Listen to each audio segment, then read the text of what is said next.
Ladies and gentlemen, boys and girls, children of all ages, welcome to Robert Sports Show. I'm your host, Robert. Alright, the NASCAR O'Reilly Auto Parts Series invades the Brickyard, Indianapolis Motor Speedway. Race 22 of the 2026 season. I am 13-8 on the picks so far. This will be the 11th race for the O'Reilly Auto Parts Series on the oval at Indianapolis Motor Speedway.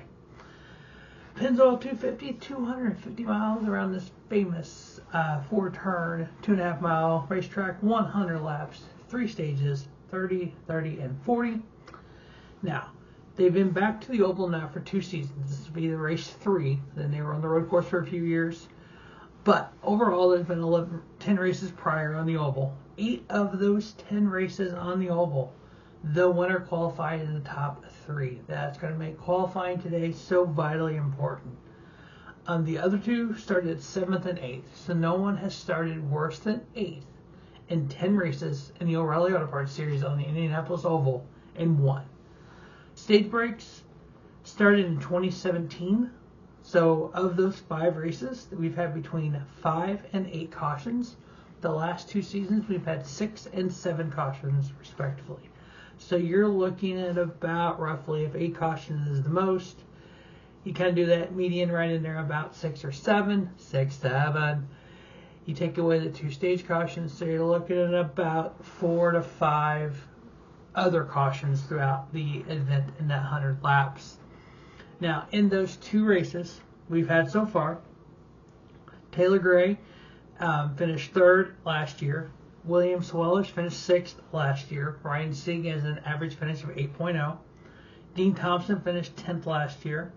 Jesse Love has an average finish of 11.0. Sheldon Creed 11.0. Sammy Smith 12.5. Jeb Burton 18.0. Kyle Sieg 19.0. And Sam Mayer 19.5. Now, obviously, I've excluded the drivers that are no longer in the O'Reilly Auto Parts Series that have moved on the Cup that will not be participating in this race, such as last year's winner Connor Zillage, such as the year before winner Riley Herbst. Now, of the drivers that have raced in the last 2 years that are in this race here, average running position for those 2 races, Justin Allgaier 6.57, Taylor Gray 6.86, Brandon Jones 8.59, William Swelowich 9.9, Sheldon Creed 10.48, Ryan Sieg 12.07, Carson Kvapil 12.89, Austin Hill 13.27, Jesse Love 14.26, and Sammy Smith 17.58. Now, obviously, with Indianapolis Motor Speedway kind of being its own track, there's not a lot of similar tracks. It's not like with Charlotte or Chicagoland or one of those where you can kind of look at that 1.5 miles and kind of compare them. They all use the same tire in 1.5 miles, so you have a lot of more data. Indianapolis Motor Speedway, we actually have a new right side tire for, at least on the Cup side. And so there's not a lot of comparables, maybe Pocono to a point, but it's very unique, so that's why we're just going to stick with just the races from Indianapolis we've had so far. Now, 3 races left in the regular season for the O'Reilly Auto Parts Series. So 21 races of the 24 races in the regular season down. Justin Allgaier already clinched the spot in the chase and already clinched the number 1 seed in the chase with 6 wins. He has a 444-point lead over the 12th place for the chase. That's why he clinched. Jesse Love is plus 204 to the cut line. He's already clinched as well. He is minus 240 from Justin Allgaier. Put that into perspective. If Justin Allgaier missed 3 races, so say Justin Allgaier decide, you know what, I'm not racing today, I'm taking the next 2 weeks off, I'll see you in Darlington. He has 240-point lead. 3 races is 228 points.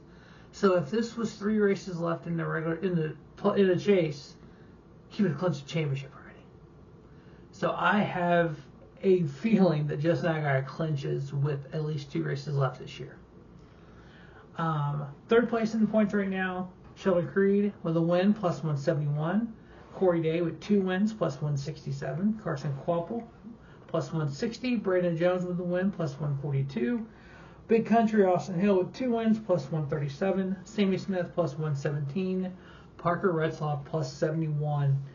If that small Viking Motorsports team can continue the way they've been driving, he's been working so far with plus 71, he may have a really good shot at making the chase this year. Sam Mayer plus 33. And then we have 3 Joe Gibbs Racing Toyotas going for 2 spots. Currently 11th in the chase standings is Britt Cruz plus 18. 12th is Taylor Gray with a win plus 17. Raja Caruth in 13th minus 17. The third JGR Toyota William Swellich with a win minus 21. So you have 3 Toyotas right there going for those 2 spots. Right now 2 Toyotas hold it. Hopefully Raja can get up there and get it. But we do know this is I believe this is the last week that Raja will be in the 32 for Jordan Anderson Racing, and Chase Elliott will be in the 88 for Junior Motorsports. I know there's a lot of talk about next year. I know a lot of people have, I don't know why people think that Raja is going to be full-time next year with Jordan Anderson and not in the 88 for Junior Motorsports. That's kind of mind-boggling to me, the fact that he is that close to making the chase, driving for both cars, and he is a rookie in the Rally Series. I just can't understand why. Maybe he's full-time next year instead of part-time for junior. I don't know. Ryan Sieg is 15th minus 66. Anthony Alfredo is 16th minus 116. That is Parker Retzlaff's teammate. Brennan Poole minus 153. And Dean Thompson minus 171. So, a lot of people don't like the fact that we have a chase. And a lot of people make that known. They want the old school points back. Okay, that's cool. When just now got clinched the championship with 4 races left, and y'all complaining that there's nothing to race for, then what? I mean, that's part of the reason, you know. Yeah, I understand dominance is a part of the sport. It always has been. We've seen, you know, big time dominance before. But I think that having this chase gives him a chance, gives the driver, you know, a little more of a chance to have that kind of, quote, postseason. But it's like, yeah, I don't know. I mean, I've seen complaints on both sides. I like having the chase and having that little reset. And the fact that it's not a complete reset, you do have the points. I don't know what other way to do it except either full season or not full season. I think there is a piece of the fan base, and enough piece of the fan base that if Jess Nagar clinches the championship with 3 races left, they're not going to watch. I think that's a put off to the sport. I know back in the day it wasn't. Back in the day is different than now. But that's just my opinion. But, you know, we'll see how the season turns out. I think he clinches early regardless, even with the chase. But all right, the Pennzoil 250 at Indianapolis.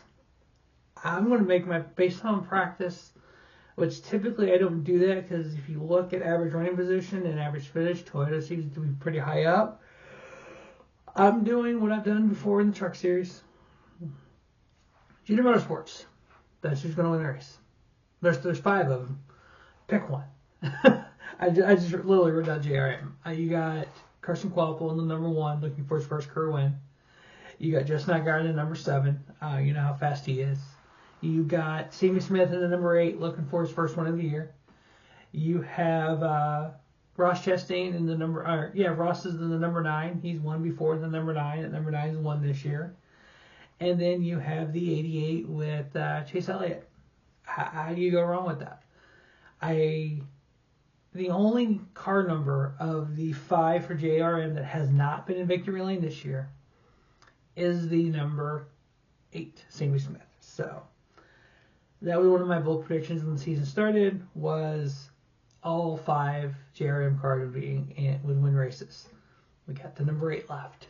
So let's see if we can get that happen. But the winner for the Pennzoil 250 NASCAR Rally Auto Parts Series at the Brickyard at the Indianapolis Motor Speedway, Junior Motorsports. As always, thanks for watching Rubber Sports Show. Let's have a great day. Have this 50-day Rubber Sports Show, your YouTube leader in sports channel content.